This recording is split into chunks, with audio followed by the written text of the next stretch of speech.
Sergeant Hawkins from the Sergeant OQ Review. Now, we're out here in L.A. It's really my first time venturing out to certain parts of L.A. And some of the parts I wanted to see were Compton Boulevard, Wilmington, Rosecrans, Central.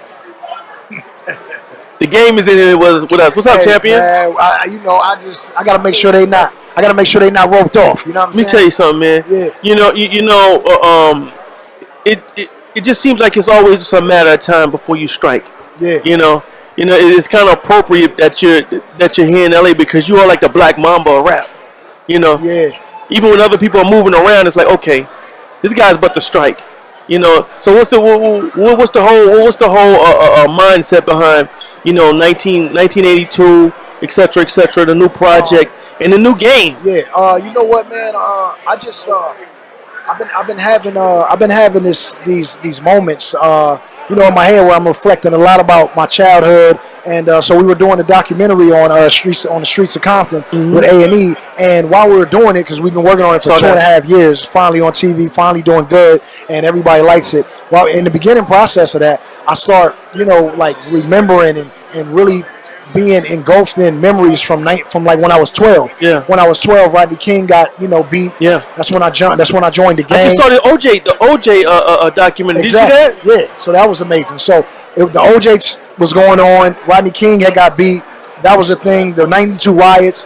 The Dream Team had won Olympic gold. I was 12. I started gangbanging in '92. So I said, I'm gonna do an album based on what was going on in my life and around my life and around the world in 1992. And so we got Scott Storch on board, Dr. Dre on board, Swizz Beatz, Timbaland, and we decided to do a mixtape album based on that. And so, put out the documentary. It's doing good. And the Roped Off is from the soundtrack of the documentary, which is dope and getting a lot of praise, man. And so I'm out here working, Reg, man, just trying to keep it winding. So, like at this particular stage in your career, even with the new California movement, what keeps you? And I'm not gonna disconnect you from the new wave or the next. Let's use the word next wave. Yeah. But here's the thing, what keeps inspiring you, and even with the single Roped Off in the video, what keeps you entrenched in in your neighborhood, in your culture, the way you are at this particular stage of your career? You know what is that? Compton has been such part of my life.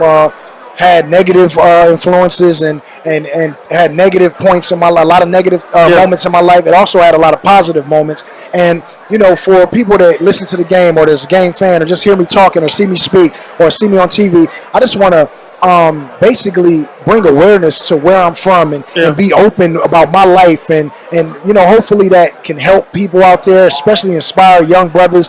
That's why I parent how I parent, try to keep young brothers alive, just telling my story, not shedding light on the violence, but more so just telling my story to sort of keep people from letting their hood or their problems render themselves helpless so that they can have a better future, man. And honestly, even with the documentary that you just did for A&E, the Baron Davis documentary on the Drew, and the OJ situation, it's just shedding a whole different light on the outsider like me coming out here in California, because always you see is twist your fingers in red and blue, but you guys have just taken us deeper into a culture and why the culture is that way. Yeah, there's so much with everything, not just Compton, but with even the boroughs in New York and the slums of Chicago and Baltimore and all of that. Within the confines or within the lines of every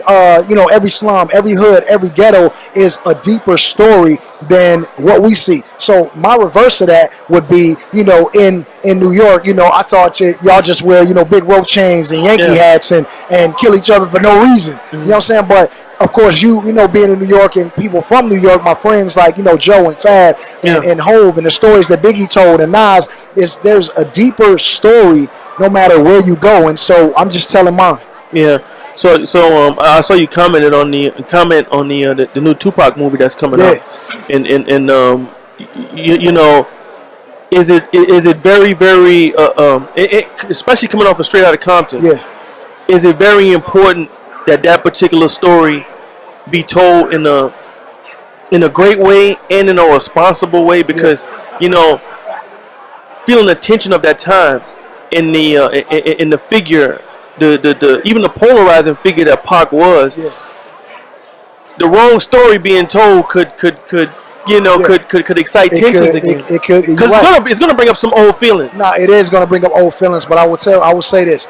I will say that after watching the Tupac movie in total, that after leaving, I didn't feel ill towards Puff or Big or the East Coast per se because of how the story was told. Mm-hmm. They told it correctly. They told it right.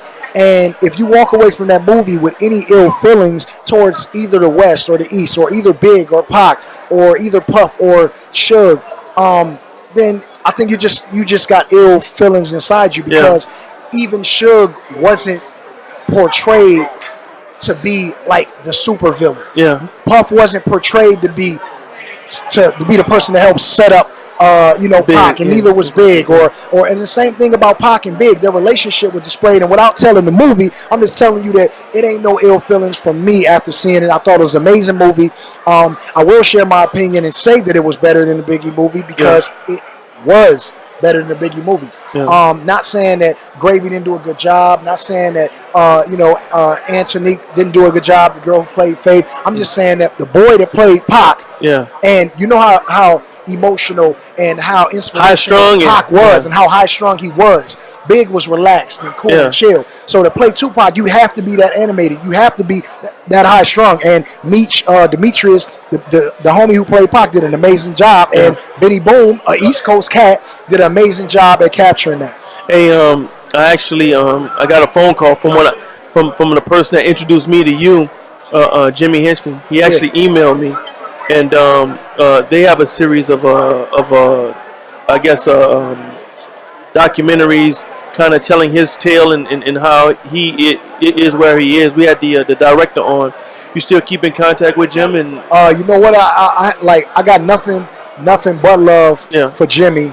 And even though I don't get to talk to Jimmy as much as I would like to, Jabalani, I see Jabalani a lot, young henchman, and we break bread, and he got artists, and, we talk about music, and we still, talk a lot. And, that situation, I hate how that turned out for my man because he was a real businessman, a real business orientated, a real father, and just a real guy.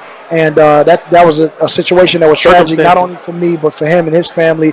And nothing but love and my heart always for Jimmy H. I can't lie to you, man. Your level of intelligence, outside of all of the other stuff, your level of intelligence never ceases to amaze me. I think that you're just a ray of light in this game, no pun intended. I appreciate it, man. And we really love you on Hip Hop Nation, man. Hey, Hip Hop Nation always support me, and a lot of people don't know my relationship outside of music with this man Reg right here, man. He does a lot of amazing things, not only for me and my family, but for a lot of young artists and a lot of OG artists. And I'm glad that you're in the position that you are, and it ain't nobody else in music in a position that you're in that does it like you do. And for that, man, you always have a friend to me, and it's always love. It ain't never been about music with us, and that's what it is, Reg. Let's go to Wilmington. No. We out. We about to go hit the switch, man. We going out Compton Boulevard, man. We gonna get with y'all, man. Hip Hop Nation.